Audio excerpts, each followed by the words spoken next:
This is Chris McDaniels. Like, subscribe to TNW Wrestling on YouTube, subscribe to my other channel, Word of Chris, and subscribe to this channel, Chris McDaniels, and follow me on Twitter, Instagram, and both my TikToks. It'll all be down there in the description box, and I'm here to do my AEW Dynamite September 25th, 2024 reviews. So here we're discussing about tonight's episode of AEW Dynamite. Now, this is Grand Slam right here, and yeah, we kick off the show with the first match of the night, where we get Nigel McGuinness. He comes out there to the ring. He's waiting for Bryan Danielson to come out. Bryan Danielson's theme song starts playing, his original one, and it's playing, and he ain't coming out. Well, then Nigel grabs the mic, and he starts telling the ref, go ahead and count him out if he ain't going to come out here. He's not the American Dragon, he's American Coward, and all that. So he tells the ref to count him out, and he should be stripped of the world title. So yeah, that's what Nigel McGuinness was saying. Well, the referee starts counting. He gets up to 6, up until final countdown starts playing, and then Bryan Danielson comes out. So yeah, we get to the match. It was the AEW World Heavyweight Champion, Bryan Danielson, versus Nigel McGuinness. I think it was for the AEW World Heavyweight Championship, if I'm not mistaken. I think so, I'm not sure. But yeah, this match, it was a pretty good one. Both of these guys beating the hell out of each other. This is Nigel McGuinness's first one-on-one singles match in like 15 years or something like that. So yeah, it's been a minute. But yeah, both of these guys was beating the hell out of each other in this match.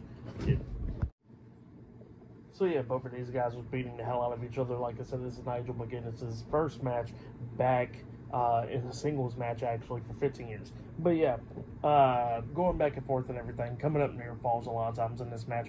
Nigel McGuinness was going after Bryan Danielson's right arm. That's the right arm that he broke a year ago, I think it was, against Okada, where he was in the match against him, and yeah, he gets like a metal plate in his arm. Well, Nigel McGuinness kept on slamming his arm against the steel steps, beating him down a lot of times in this match.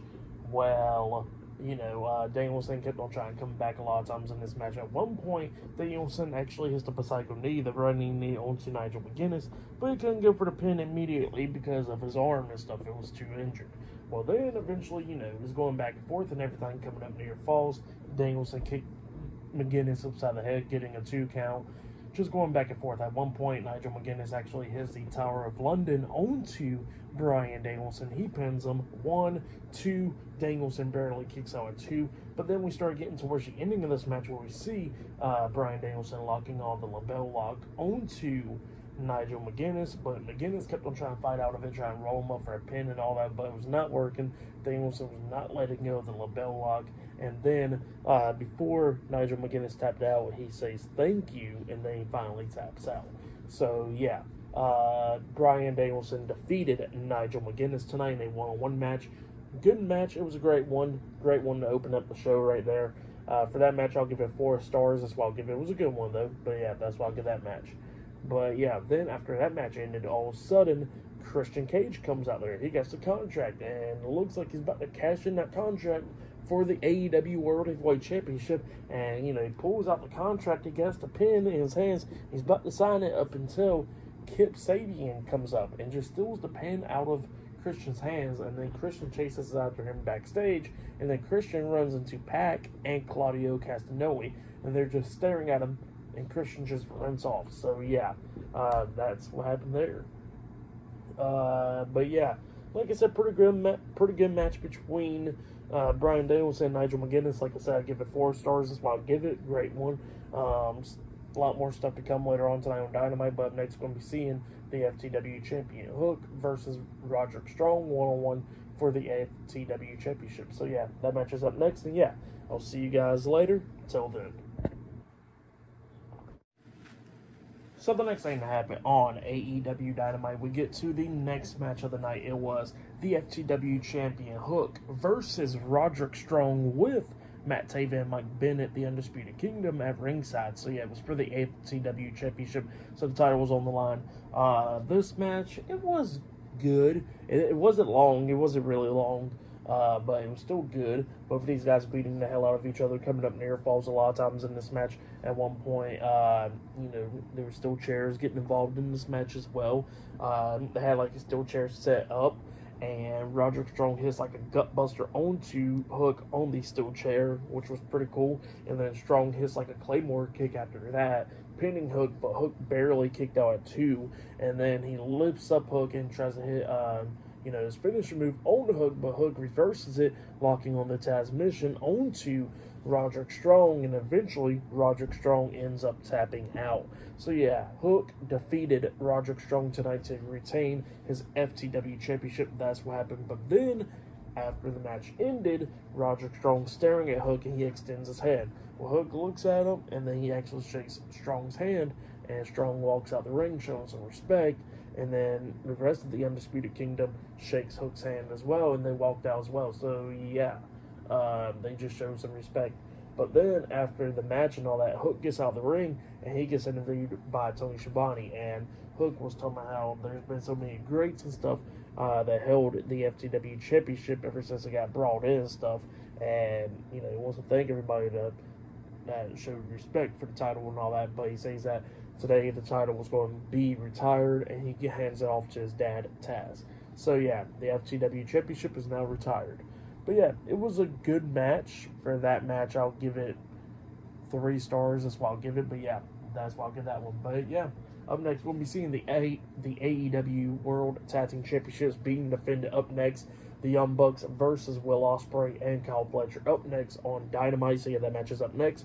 But yeah, I'll see you guys later. Till then.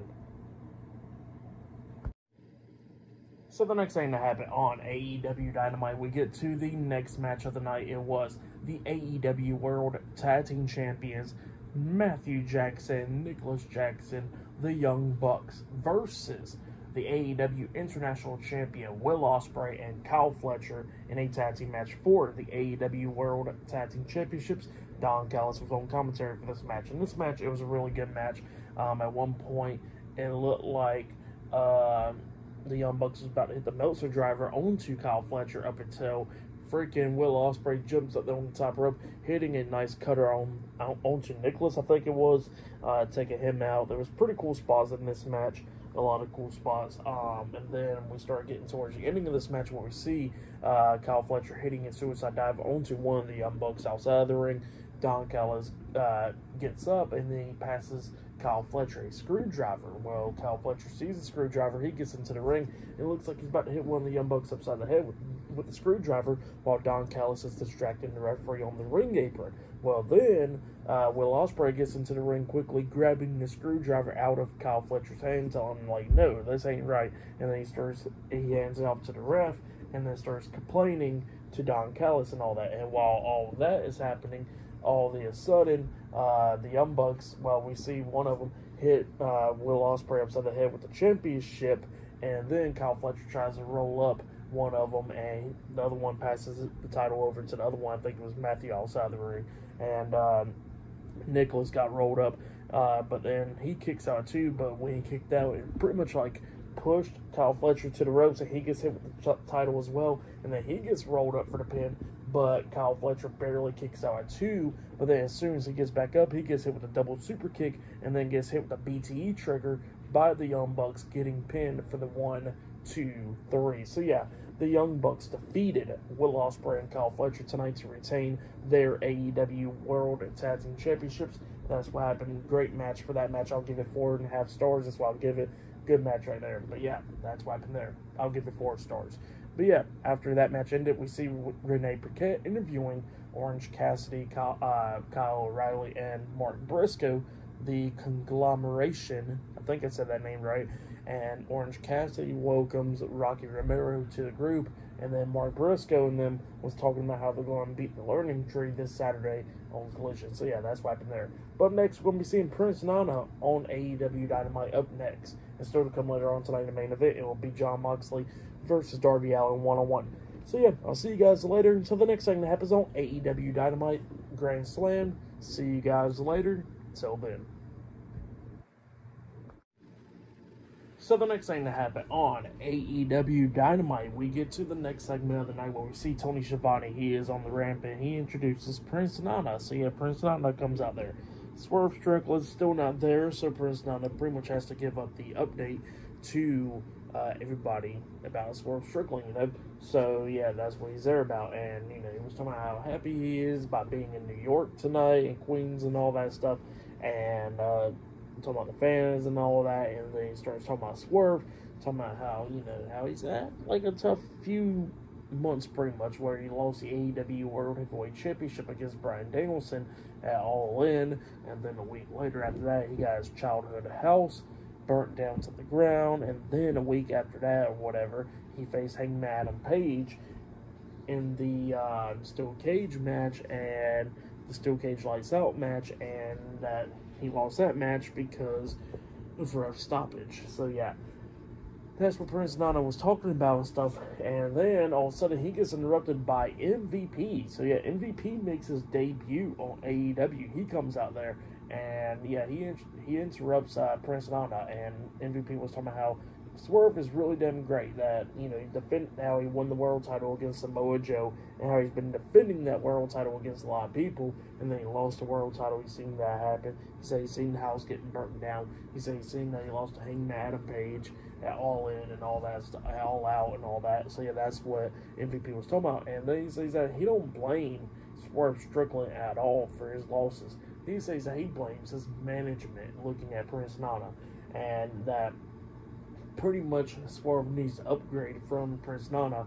So MVP takes out a card and he hands over to Prince Nana, saying, give this card to Swerve Strickland once he wants to talk to the real management. And then he gives off the card and he walks off if Swerve wants to talk about business. So yeah, that's what MVP says, and then he walks off. But yeah, MVP made his AEW Dynamite debut, and soon possibly Bobby Lashley and Shelton Benjamin. But yeah, maybe that'll be soon. But yeah, pretty interesting. So yeah, I'll see you guys later until the next thing that happens on AEW Dynamite. See you guys later. Until then. So the next thing that happened on AEW Dynamite, we get to the next match of the night. It was the AEW Women's World Champion Mariah May versus Yuki Sakazuki. I think that's how you say her name. I done forgot it. But yeah, it was for the AEW Women's World Championship. So yeah, we get to this match. And this match, it was a pretty good one.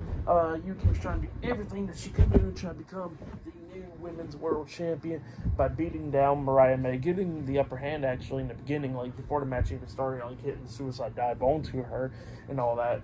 Yuki was trying to do everything that she could do, at one point hitting a Northern Light bomb pretty much onto Mariah May, and then climbs up onto the top rope and jumps off with a massive splash. When Mariah May puts her knees up, Yuki lands on her knees, and then Mariah May hits the running knee to the face onto Yuki, and then picks her up and then hits Storm Zero onto Yuki, pinning her for the 3 count. So yeah, Mariah May defeated Yuki Sakazuki tonight in a one-on-one match for the AEW Women's World Championship. But then it looked like Mariah May grabs the women's title, about to hit Yuki upside the head with the title, but then all of a sudden Willow Nightingale comes running down, making a save and making sure that Yuki was okay. Well, then all of a sudden Mina Shawakawa comes out there and it distracts Willow Nightingale, and then Mariah May hits her upside the head with the women's title, laying her out, and then goes over there and hugs Mina. So yeah, that's what happened there. It was okay stuff for the match and all that. I'll give it 3 stars. That's why I'll give that match. But up next will be the main event. It will be Jon Moxley versus Darby Allin 1-on-1 for Darby Allin's AEW World Heavyweight Championship match. So yeah, for his title shot. But yeah, that match is up next in the main event for tonight's AEW Dynamite Grand Slam. So yeah, I'll see you guys later. Till then. So the next thing that happened on AEW Dynamite, we get to the main event. It was Jon Moxley versus Darby Allin 1-on-1 for Darby Allin's AEW World Heavyweight Championship shot. So yeah, if Darby Allin wins, he can go after the world title still. And if Jon Moxley wins, that means he takes Darby Allin's opportunity away from him to go after the World Heavyweight Championship. So yeah, that's what this match is all about. We see Marina Shafir at ringside with Jon Moxley for this match. And this match, it was a really good one. Both of these guys beating the hell out of each other in this match. Like at one point, we see Darby Allin try to hit like a suicide dive onto Mox, but Mox moved out of the way, and Darby Allin lands on the concrete floor outside the ring. because the mat got pulled up at one point in this match, and then Mox powerbombed Darby Allin on the steel steps, pretty much like that suplex powerbomb type move onto him on the steel steps. It was just going back and forth. Darby was trying to hit the coffin drop at one point, but he got caught up into the sleeper hold, and he actually managed to get to the ropes at one point, fighting out of it, so yeah, that was good. And then Darby Allin got Jon Moxley set up on the top turnbuckle, like he's trying to hit a superplex. Marina Shafir gets on the ring apron, distracting him for a little bit, but he manages to pick Moxley up. He's about to hit a superplex onto him up until Mox reverses it, hitting a Avalanche Death Rider onto Darby Allin back into the ring, and then he pins him for the 1, 2, 3. So yeah, Jon Moxley defeated Darby Allin tonight in a one-on-one match. So Jon Moxley gives Darby Allin's world title shot opportunity, and he will be able to be the one to face Bryan Danielson. That match is set up for Wrestle Dream now. Bryan Danielson versus Jon Moxley for the AEW World Heavyweight Championship. But then after that match ended, all of a sudden, Bryan Danielson comes up from behind, attacking Jon Moxley. He had a tie, and he wrapped it around Moxley's neck, choking him out and all that. Marina Shafir is trying to get Bryan Danielson to stop it, but then we see Claudio Castagnoli and Pat coming down, pulling Bryan Danielson off of Jon Moxley. But then all of a sudden we see Mark Quinn and Isaiah Cassidy, Private Party, and Commander come running down, brawling with the Blackpool Combat Club, knocking them out of the ring. And yeah, they started walking off as well. And then Danielson says that you got the world title shot, Mox, and now you're going to get your head fucking kicked in. So yeah, but that's what Danielson says, and it's a pretty good ending. So yeah, for that match, I'll give it 4 stars. That's why I'll give it a great main event. For match of the night, I gotta say it was probably the tag team match from Young Bucks, Will Ospreay, and Kyle Fletcher. That match was great. Bryan Danielson and Nigel McGuinness was pretty good. So yeah, there was some good stuff tonight. For a Grand Slam for AEW Dynamite, I'll give it 8.5 stars. That's why I give it. It was a good show. But yeah, that's been my AEW Dynamite Grand Slam reviews. Like, subscribe to CW Wrestling on YouTube. Subscribe to my other channel, Word of Chris, and subscribe to this channel, Chris McDaniels. And follow me on Twitter, Instagram, and both of my TikToks. I'll be down there in the description box. And I'll see you guys later for this Friday Night SmackDown reviews. See you guys later. Until then.